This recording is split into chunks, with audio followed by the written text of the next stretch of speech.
print, email, Facebook, Twitter. More analysis. New South Wales MPs set to feel pile of pain as Sydney's building boom bites. Nervous New South Wales government MPs are eyeing off their prospects at the next election, and many believe community anger over development might just be the #1 hurdle they face, as the Sydney building boom attempts to house a growing population, while keeping downward pressure on property prices. One member of the NSW government summed up the situation expected at the ballot box in March next year: "A whole bunch of MPs are going to wear a pile of pain." There were internal rumblings this week about the government's decision to announce a moratorium on new residential development proposals in the Ryde Council area, where one of the Premier's closest allies, Minister Victor Dominello, has been under intense pressure over the pace of change.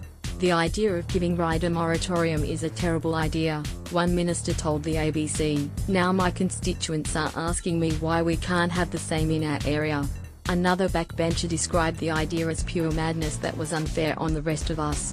The Planning Minister Anthony Roberts yesterday also announced other councils could ask for an exemption from a new medium-density code that encourages dual occupancies. They could also change their planning rules to determine which areas are suitable for that style of development, he said. "How many people are on the roads and how long it's taking them to get to work is all people are talking about. It's going to hurt us, no doubt," one backbencher said.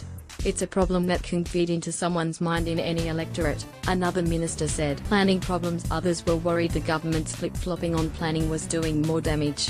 "You shouldn't move the goalposts.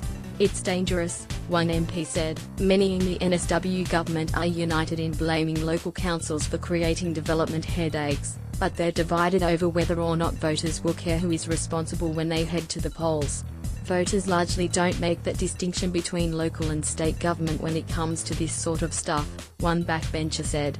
"I have a lot of faith that the voters will be able to see all of the projects and infrastructure that we are delivering and see we are trying to keep councils in check," another said. Some MPs expressed anger that the NSW government had failed to sell the benefits of the infrastructure that came with development, or spell out how it was not to blame for the poor planning of the past. But others said that the bigger issue was the pace of population growth, an area where they say the state government's hands are tied.